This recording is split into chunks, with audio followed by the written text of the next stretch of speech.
From the Heart, September 28. Mary's Offering. Why do you trouble her? She has done a good work for me.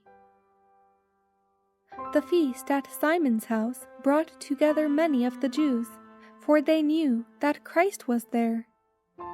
They came not only to see Jesus, but many were curious to see one who had been raised from the dead. They thought that Lazarus would have some wonderful experience to relate, and were surprised that he told them nothing.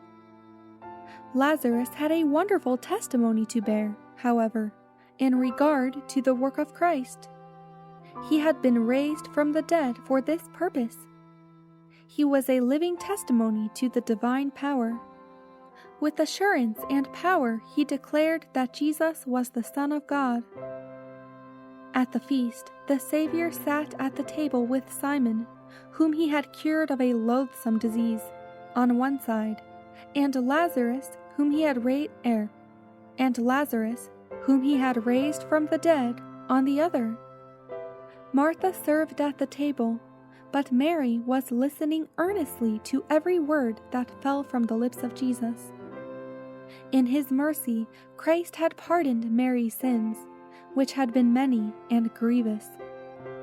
Lazarus, her beloved brother, had been called from the grave and restored to his family by the power of the Savior, and Mary's heart was filled with gratitude.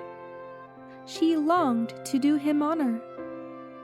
At great personal sacrifice she had purchased an alabaster box of precious ointment with which to anoint the body of Jesus at his death. Now, taking the box in her hands, she quietly broke it and poured the contents upon the head and feet of her master.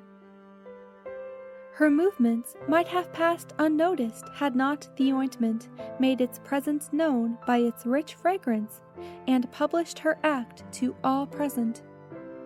When his disciples saw it, they had indignation, saying, "To what purpose is this waste?"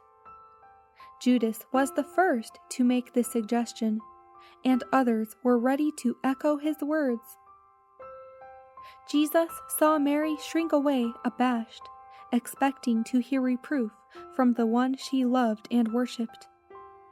But instead of this, she heard words of commendation. "Why trouble ye this woman?" Christ said, "for she hath wrought a good work upon me. Verily, I say unto you, wheresoever this gospel shall be preached in the whole world, there shall also this, that this woman hath done, be told for a memorial of her." Christ delighted in Mary's earnest desire to do the will of her Lord. The desire that Mary had to do this service was of more value to Christ than all the precious ointment in the world, because it expressed her appreciation of her Redeemer.